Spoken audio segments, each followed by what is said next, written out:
much, and then good morning to all of you, wheresoever you are watching us from.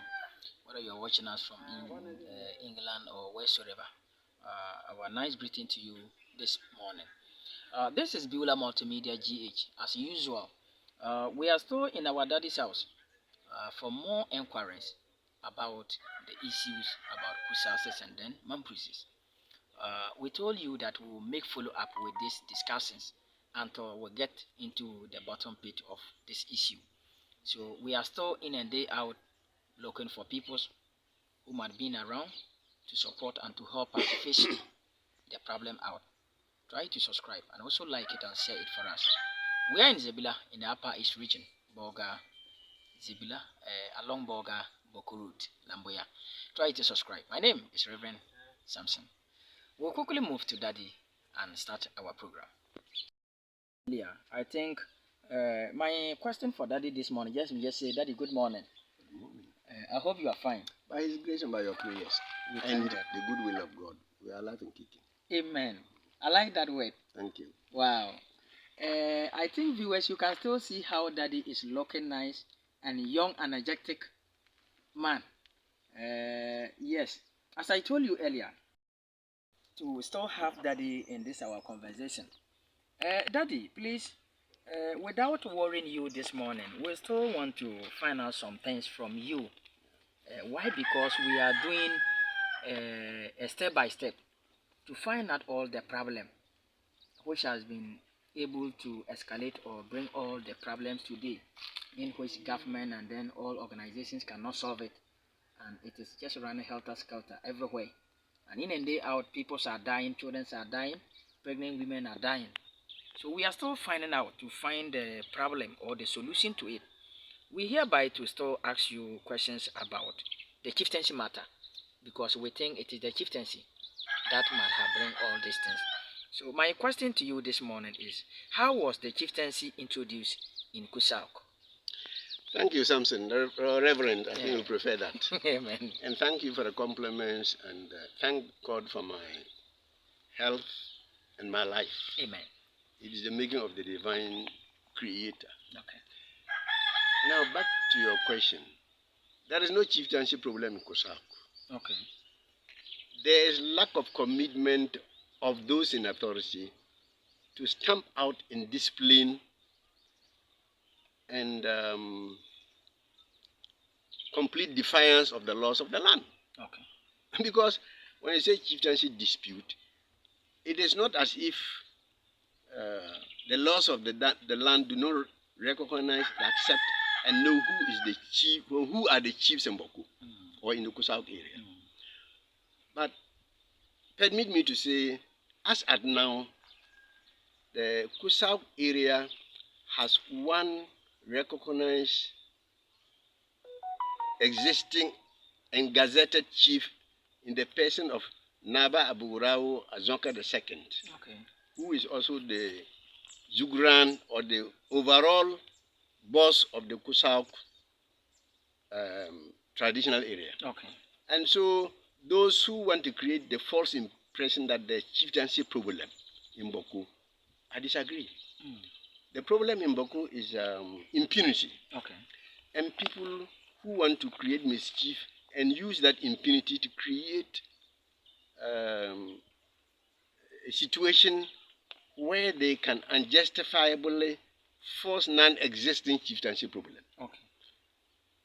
Naba Abugurao Zonka II, the Zugran, is the president of the Kusauk Traditional Council.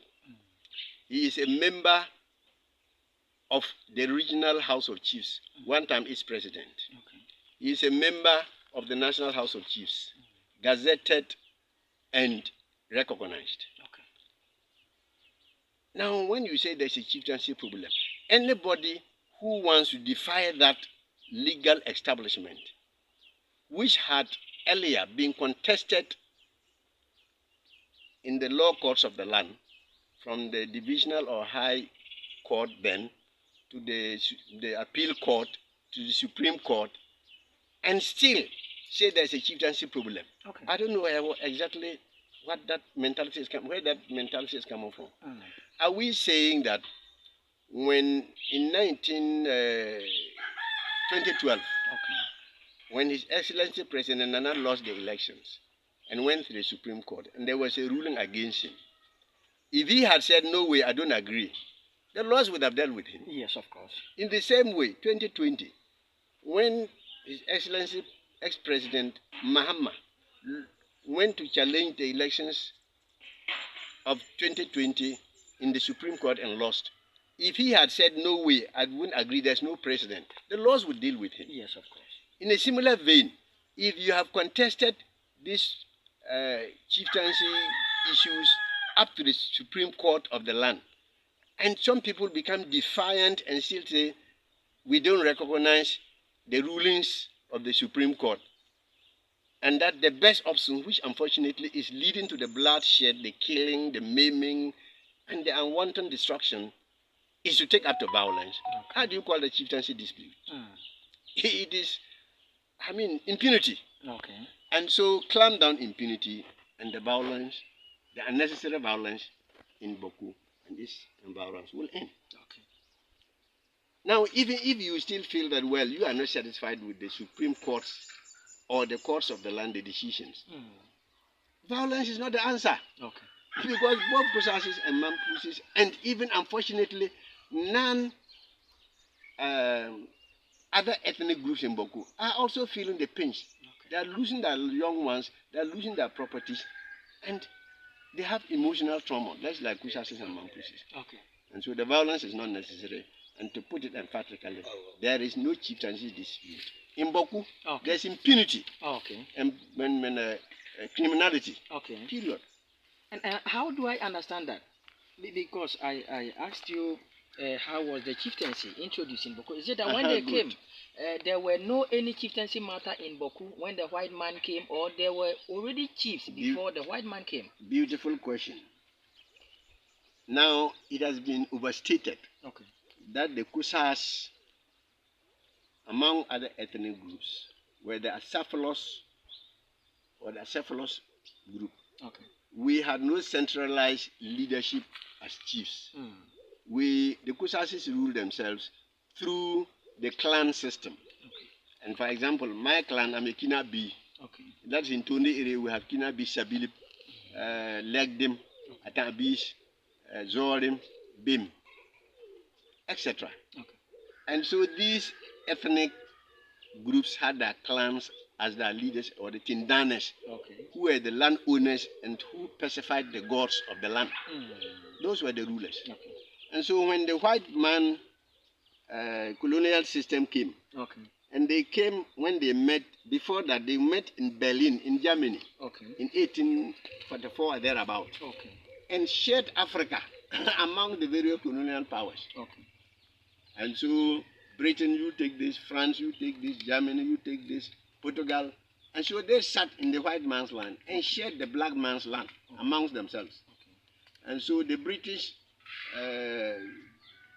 said they were interested in taking, or they were given Ghana, Nigeria, Sierra Leone, Liberia later on became after they were also under Americans. That is in West Africa. And the French settled for Burkina Faso, Niger, Togo, part of Cameroon, etc. And so when that was they now decided to come to Africa and then to carve out or map out the boundaries of their various territories that they had claimed there. So before then, there was no boundary between Ghana and Burkina. There was nothing like boundary of Ivory Coast and Ghana. And so it is this system that came and tried to impose their authority on us. And so they now decided to say, okay, they should mark out or map out where Ghana ends and where Burkina Faso begins. But then it was, Upper Volta. Wow. Where Ghana ends and where Togo begins. Where Ghana ends and where Ivory Coast begins. That was the making of the white man. Because as of now, if we leave this Sabil, wrongly called Zebila, which has no meaning anyway, if we leave, we are going towards Burkina Faso. Between us and Burkina, Before you know, you are in Burkina. Okay. The graves of the Kusasis, both in Ghana and Burkina, is about the same. Okay. It is only the pillars that they will say, oh, you are now in Burkina, but there's no boundary. Okay. I mean, there's no natural boundary. Okay. And so the white man came, and because he came looking for established leadership, to establish himself and to be able to rule. Okay. He, when I say he, permit me, I'm using the colonial white powers. Okay. In southern Ghana, okay, they made the Ashantis well organized under chieftaincy, okay, well documented, with central control. okay, They came up north, met the Gonjas well organized, okay, with the central system. They came to Dagbon, okay, met the same. They came to Mampurugu, okay, which is excluding Kusau and the other areas. Okay. Mampurugu, that is Gambaga, Nalerugu, Walwali, that enclave. okay. And they met a well-organized chieftaincy system. Mm. So then they proceeded and met a different system. Okay. And they still felt that with the organized system, they could use the chiefs, okay, to entrench themselves and bring about what they call indirect rule. Okay. So the white man was going to rule the black man in Ghana or in northern Ghana through the chiefs. Okay. And they were ruling, but they were going to do it indirectly. Okay. So they called it indirect rule. Mm.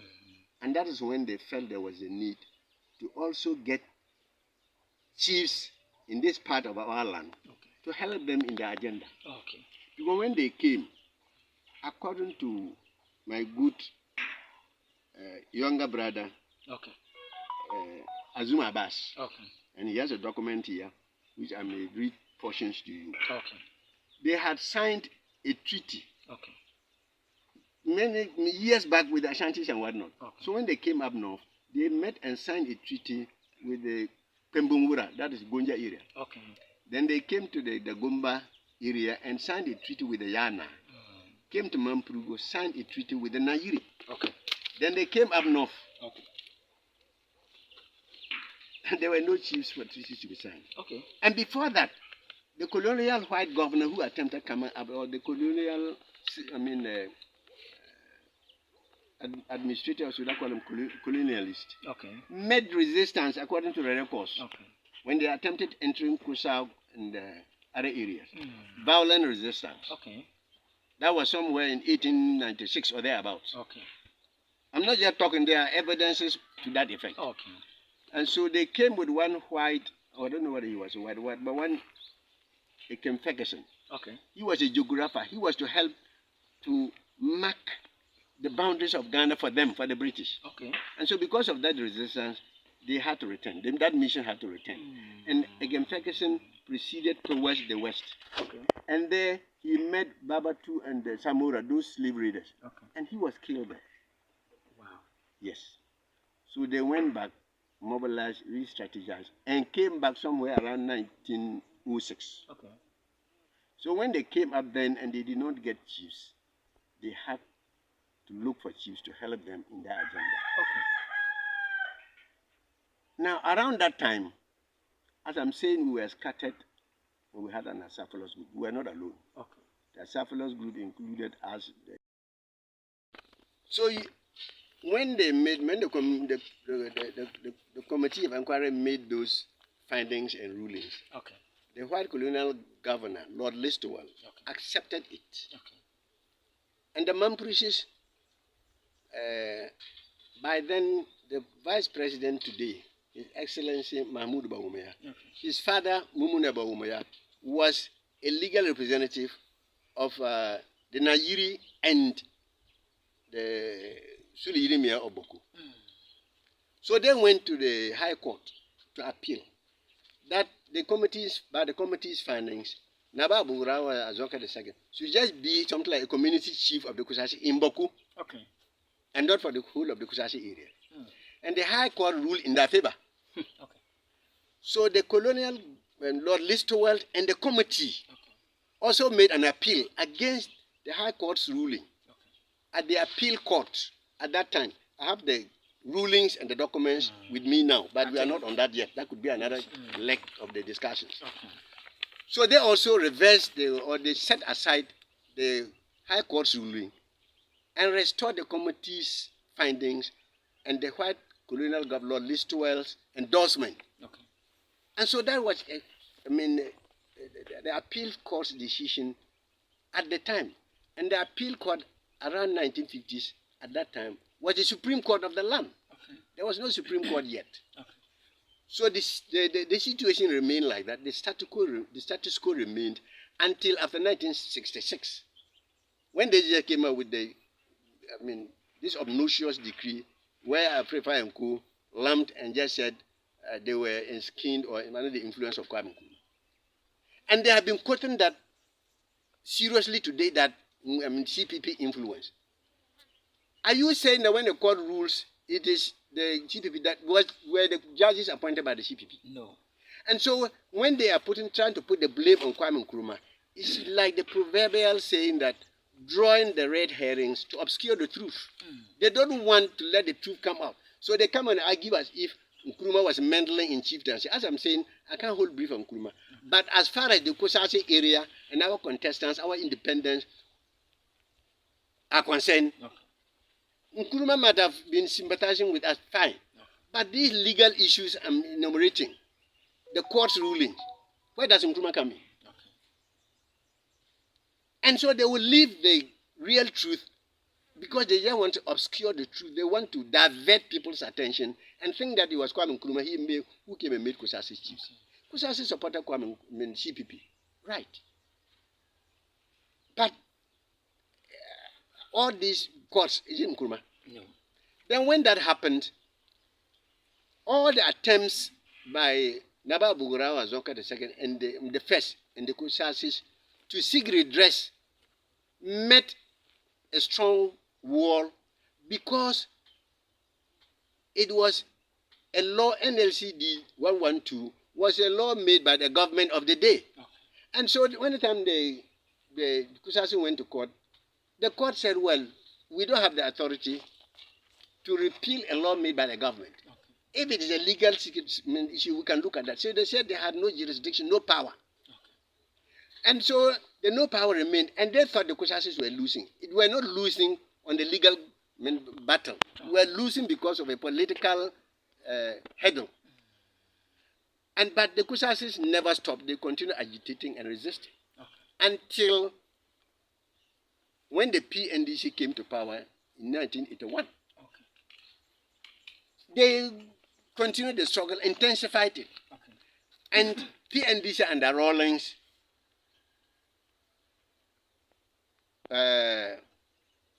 saw the need to right the wrong.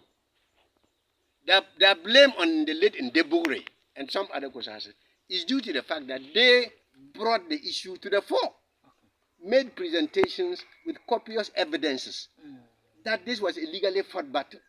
And you come and say you have set it aside. And legally, even under constitutional law, or when we are in the administrative system ruled by law, we don't use decrees to set aside court rulings. Okay. And so it went through a process up to PNDC. From by then we had regional secretaries under the PNC. They had conferences. Okay. So they met, saw the need, made proposals.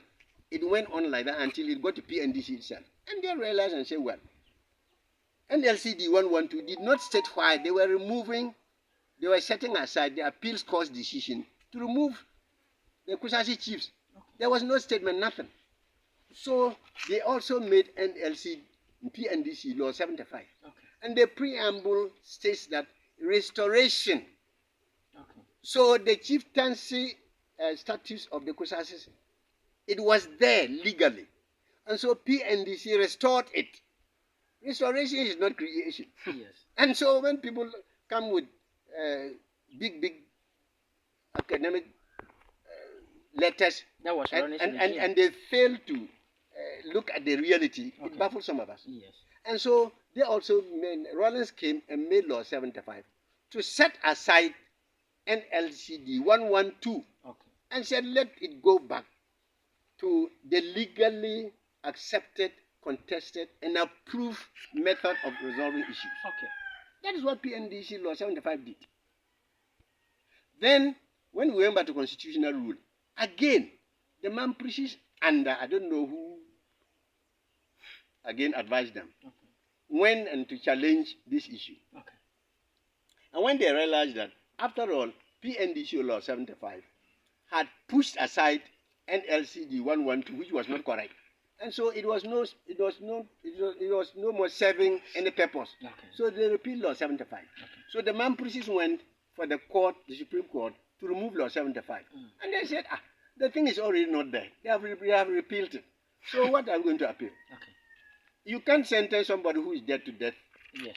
To kill the spirit of God. Okay. And so they now decided, okay, then they were withdrawing the case. Okay. The Supreme Court said you have the liberty to withdraw your case because you brought it. Okay. But you cannot come back to this court on the same issue either on PNDC Law 75 or the Constitution also made provision about chieftaincy on 227 and 228 or something, or 227. I mean, because I'm not a lawyer, I wasn't coming to talk law. Okay. I have the provision there, but I haven't brought those out. Okay. So they also said you can withdraw, but never come back to this court on these issues. Yes. And because of that, they hit with a wall. Okay. They have reached their wit's end. Now they are trying to trick and provoke the Kusasis to go to court. And I don't know what Kusasis are going to court to say. We are looking for our chieftaincy, our rightful position, and our identity. We have gotten it. And so we are going to court to challenge what? That we don't want it, or what? Okay. And so when they talk and say, if you don't want, you can rather go to court. Okay. Yeah, if they think they have a case, they should go to court. Okay. They should stop the bloodshed. They should stop the impunity. Let me just quickly ask this question. What was the roles of the chiefs? Yes, what was the roles of the chiefs in support of the white men? Yeah, as I'm saying, when the white men, when they came and the chiefs were there, the chiefs collected the revenues or lampu for the white man. Okay. The chief organized labor. You know, by then there were times when they had to come out with local methods of kneading or preparing our land, sampama. Yeah, on valleys to collect stones, gravel, and knead the place and compress it well, so that because they had no knowledge about creating bridges and culverts. Okay. So the chiefs helped them to do that. Okay. The chiefs helped them to fight resistance against the white man. Okay. Because if they came to your chiefdom and there was a problem, it's you the chief they will hold. And either you do the right thing or you will be skinned. Okay. It was in this conference that they decided to use the Ashanti ordinance and said they should replace stool with skin. Okay. Because in the north, our chiefs sit on skins and not on stools. And what was the reason for the skins? Well, because down there, when they say stools, they carve out stools for the chiefs to sit down. Okay. We were not carving stools. Okay. When they came to Gonjaland, Dagbong, and Mampuru, the chiefs were sitting on skins, skins of animals. Oh, okay. So they said the skin. Oh, okay. But they were sitting on stools carved out from wood. Okay. So I think they suggested that they should rather use skins instead of stools. Okay. So the chiefs were just willing or unwilling tools of the white colonial system to entrench their control over us. Okay. So that means the chiefs were taxing the peoples for the white men. Yes, taxing, punishing, and doing all sorts of noxious things for the white man and for themselves. Okay.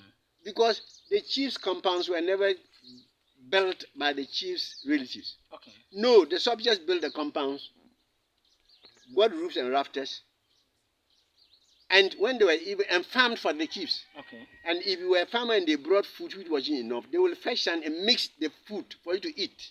Wow. Yes, if they didn't complete the farming, they will seize your house and you sleep there. And you could sleep on hunger. Oh. As I'm saying, you had no right at that time to wear a nice smoke like mine and go to the market when you're a Kosa. Oh. No. How? Who are you? They will seize it. Wow. If you had no right to own a wife who was beautiful, what right had you got to wear a nice smoke? If they could come to your house and say, well, the chief or me, the prince, we have no food. So catch this your goat, catch this your this. And they'll take it away. I have evidence in my village where somebody married his wife. He was alleged to be 2 months pregnant. And the chief had died and had no wife. So they went and seized that man's wife. The man's offspring are still there. They seized the wife and went and gave it to the prince to become a chief. Life. I don't want to mention names. But if I'm pressed to the wall, I'll give you the evidence. There's an evidence at Kukazuli where somebody's wife sent some wife to the market in Bawku, and they seized her. When the husband followed and resisted that if he did not get his wife, he will not go back home, they forced him midway between his house and Bawku, heated a nail and pierced it through his private part. He wailed and wailed for months until he died. Kukazuli people can testify to that. This was how barbarous and how inhuman they treated the Kusas in certain areas. And you think that but for the white man and the support of the white man's state authority, like police and whatnot, you think they would have resisted that? And that they would have led to war. And there are numerous such things documented. But you see, we don't want to be enumerating these things because you will create passion and you may make some hot-headed youth to also want to go beyond the board. And according to Yirmia, when he came, the Kusasi were armed robbers and then were just robbing their traders to down south. Then later on he said when they came there were no any leaders in Kusasi. How would you defend that? But you see the contradiction, I'm talking about the double tongue of some of them. Okay. You claim you came, there was nobody. Yes. That is the claim, that when they came, there was nobody. Yes. And that Nahagbe was descended and landed there with his whatever. And the Kusasis were not there. Oh, at first, then when they came, Kusasis were there, but they were armed robbers. No, before then they said Nahagbe were founded and there were no Kusasis. Oh, okay. Some of them, I have the oral narration from some of them. Okay. So people who were not there, how could they be armed robbers? Okay. Were they spirits? Or what? Oh, okay. Then secondly, if they were armed robbers who? Okay. The very Kusasis or you people? If it is you people, then it means you came and met them there. Yes, that there were armed Moses and Mampusis who were passing through there to Ouagadougou. Moses at that time were more superior and were more militant than Mampusis combined.